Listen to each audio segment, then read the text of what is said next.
In the old model, we were educating children and telling them what they should think and how they should do things. At Willow, we take a totally different approach. We want to empower children to make their own decisions, to assess situations, to think critically, to delve deep into the material with which they're faced, and figure out how to problem solve. In the past, we were taught just to parrot something back. You're told something, you're lectured at, you're spoken to, and then you're just supposed to spit this information back. Well, some adults are a little startled by the way the Willow School kids come across. They're very direct, they're very forthright, they're very well spoken, they're very self-possessed.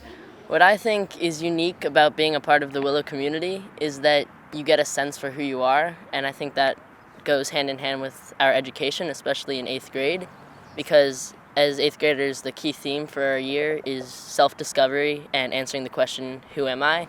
So I think at Willow, that's a great place to actually get a grasp of who you are, who you want to be, and how that comes into play. The mission evolved from this inquiry of what is an ideal education. And the first element for me was figuring out how to marry both academic excellence and joyful learning. That was a key piece. Often you see in schools one or the other, but not both.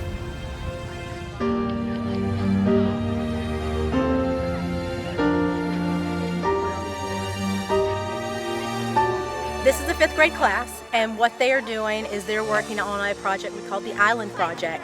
They've been learning about how civilizations have been formed over time and what elements make a civilization. So there's religion, there's writing, there are governments, there's structure and organization and all the elements that are involved in that.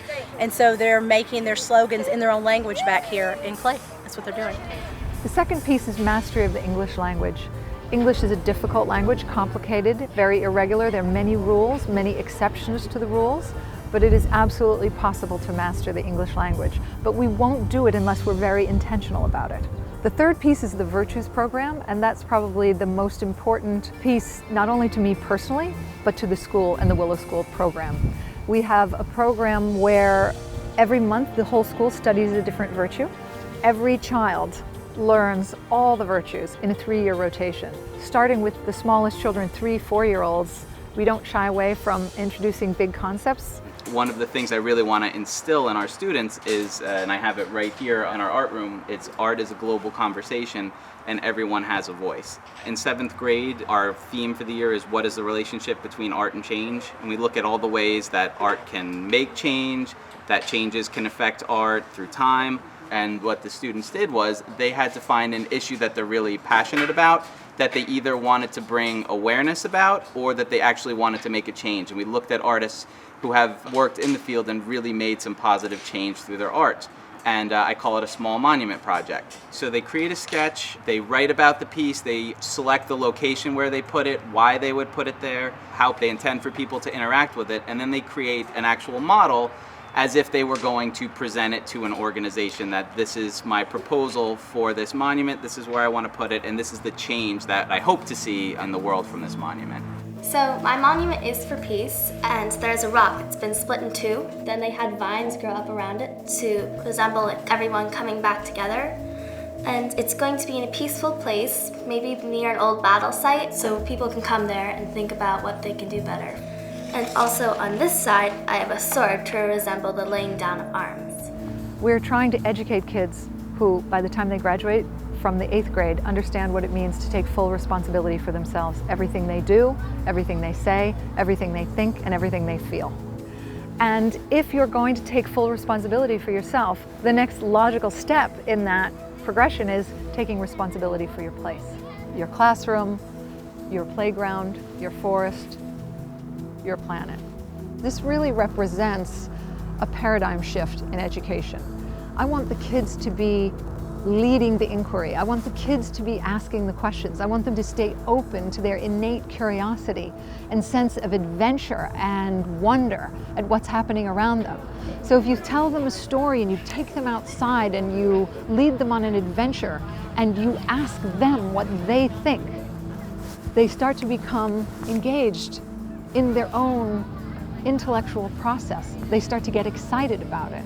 If you are a cartographer, look in this direction. Help Levy see certain objects. What kinds of plants do you see? Well, the students are learning about the expedition that Lewis and Clark went on to discover the Louisiana Territory and find a passage to the Pacific Ocean. So at the Willow School, we try our best to allow our students to learn through doing. So they are going on a simulated journey to Willow, Louisiana.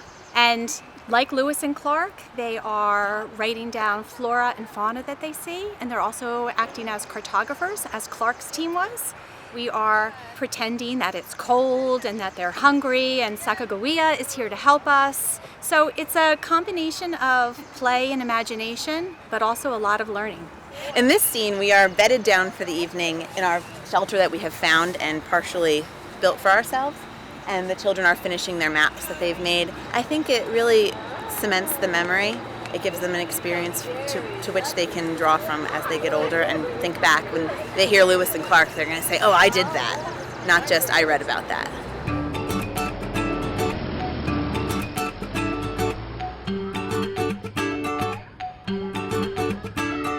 If you want to have a good relationship, a good working relationship, a partnership, you need to have really, really good communication skills. And that begins right at the start with the littlest students here at the Willow School. They arrive in the morning, they get out of their car, they come up the sidewalk, and the first thing they do is they shake hands and say good morning. When they go into their classrooms, they are engaged in activities where they are talking and doing group projects, standing up in front of the class and making presentations. So there are lots of opportunities for kids to do public speaking and to share their thoughts, their projects.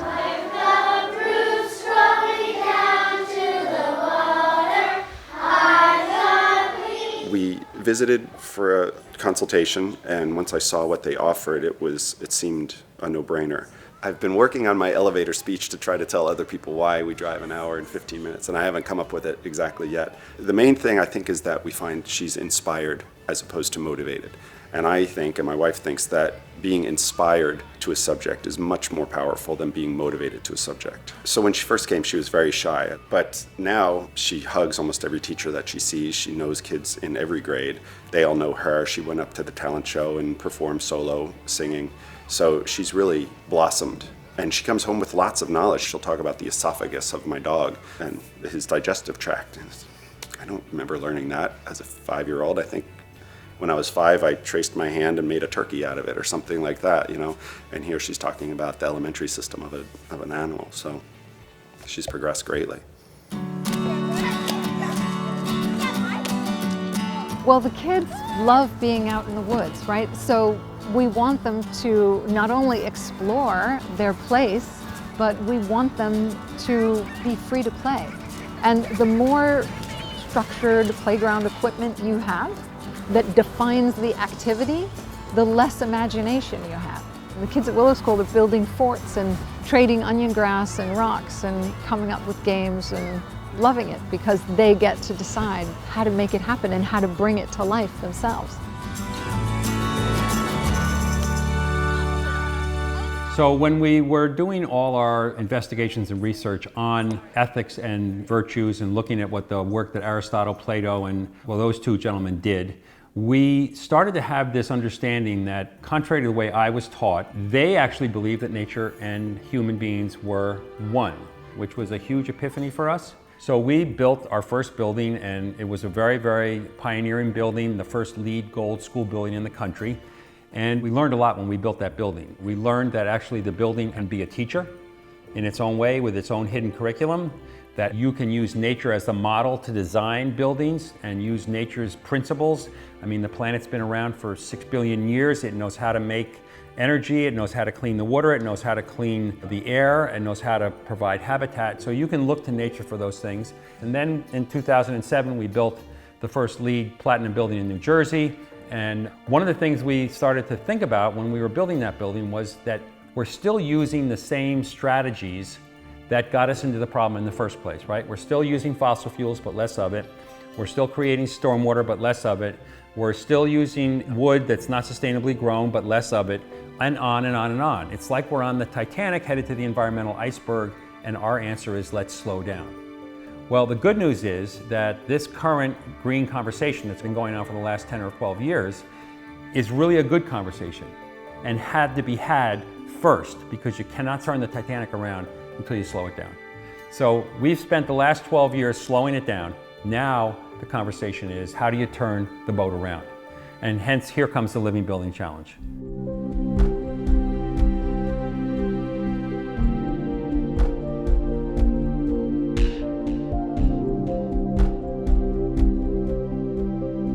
So this building doesn't use just less fossil fuels, it uses no fossil fuels. This building is a net positive energy building by 80,000 AC kilowatt hours a year. And it's not just using some sustainable wood. Every stick of wood in here is either salvaged or Forest Stewardship Council certified sustainably grown. So the building, by having the systems open to them, by looking at the materials we use, they start asking questions. And there's data that shows that children that learn in schools that are healthy, that have healthy materials, indoor air quality that's off the charts, natural ventilation, excellent natural daylight, actually score higher on their test scores by at least 20 to 25%, and that's significant. Not to mention the incredible health benefits that you have by learning in a healthy environment. The water system here is very different than what normal water cycle is, because once we use the water, we put it back into the earth, and we don't use the chemical treatments and all that stuff. We have sand that the water goes through, and there's ozone tanks, and it actually comes out right over there and back into the earth for the flowers that are over there. One of the greatest examples of both this term biomimicry, using nature as a model, and using an environmentally sound principle to bring into curriculum is our water system. So what we do here at the Willow School is water falls on the roofs of the building. We store that water in tanks. That water is then treated so it's clean and then brought inside the buildings to flush the toilets. Then that rainwater goes into what's called a constructed wetland, where we grow plants hydroponically in black septic water, and the microorganisms that attach themselves to the root zones of these specific New Jersey wetland plants actually eat our waste for nourishment, and by the time it comes out of the wetland, the water is, by DEP standards, swimming pool quality, recreational quality water. And then that water gets put back in the ground clean. And that is the water cycle we teach the children.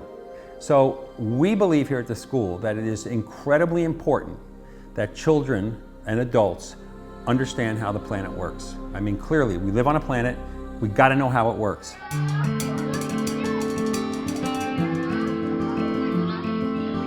One of the things that we want to do in the Willow School is to teach children to be better thinkers, to think in terms of systems, because that is the reality. So they can understand that when they have an action, there isn't just one cause, one effect, but anything that we do has consequences for the whole system. So a good example of systems thinking is the fishing game that we do in class with the kids. So they all become part of a fishing company, and the objective is to fish as many fish as possible. They realize that if they work as individuals and they just fish as many fish as possible for themselves, this ends up crashing the system and the fish go extinct. And they realize by the end of the game that what they need is really to do the math and figure out how many fish they can fish, how long that will last if they fish that many, and they need to work together to make that happen and cooperate to make that happen. If you look at the way we end up teaching children in college, everything is so siloed. Science doesn't talk to math, math doesn't talk to English, they're doing their own thing, totally disconnected. And yet, we all know that everything actually is connected. So the new idea of education is this idea of cross-disciplinary integrated curriculum. The 8th graders made these films, and I thought it would be fun if they got to be creative and teach Latin to the younger students. So basically, they were assigned different grammatical points to cover. So some of them covered the noun cases and their usage, some of them covered the endings, some of them explained the different verb tenses, and then taught the ending. So they're part of their legacy that they're leaving the kids. They're now award-winning Latin scholars. So in 8th grade Latin, we split up into different groups and created separate videos in iMovie. I liked how they used the old-fashioned music because it made it more like intriguing and more entertaining because it really caught your eye and yeah. And so you can take things like that water cycle. The math teacher, his lesson is counting the gallons. The science teacher digs that wetland apart and learns about the chemistry of the microorganisms, right?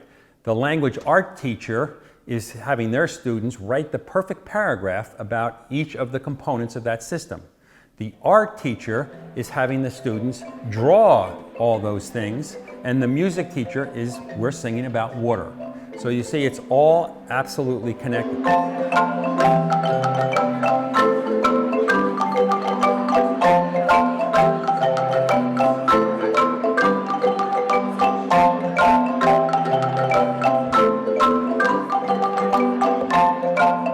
Now, my 13-year-old daughter can get all the information she wants by pressing a button on a computer.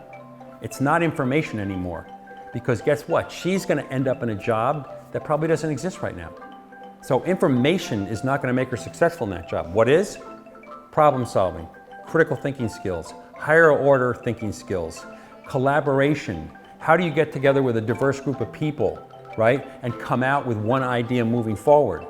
These are the skills that if you look at what us adults, we don't have those skills. And you can see that we fail at those skills every day out in our world. Education now is at a pivotal point. It's at a tipping point.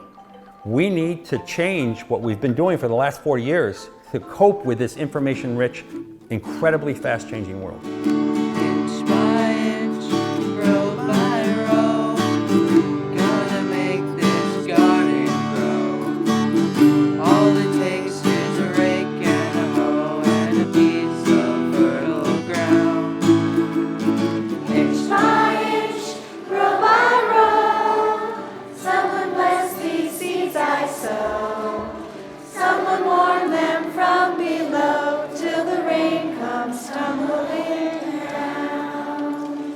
Here at Willow, we achieve academic excellence in the context of place-based, experiential, and joyful learning.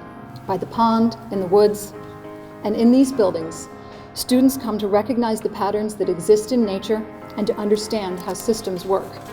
We don't know what the world will look like 15 or 20 years from now, and we need to prepare this next generation for that world. We want them to go beyond the confines of all of the boxes that already have been defined in and by the past.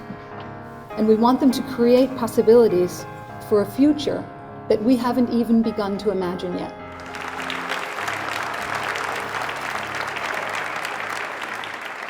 What I would love to see is for Willow to be known on a broader stage, both just for its campus and the types of buildings that have been created here, but I think also for the curriculum and the programs that the school has created, so it can be a model for other schools to follow, whether it's locally or internationally. I think fundamentally what this school is doing, what Willow School is doing, is teaching children how to save the planet. I mean, quite literally, if we don't give them the actual methods and the systems of thinking in order to repair the damage we've done and to act in a more sustainable way in the future, we're failing everyone. So what we're doing here at Willow is we are incorporating those sustainability ideas and innovations in a way that they feel it every day, they learn about it, it becomes normal almost, because they're going to expect the same down the road, whether it's at their home or whether it's in their business or their college. That's what we have to immerse our students in, and the rest of education is really not doing that in ways that are going to make that big an impact.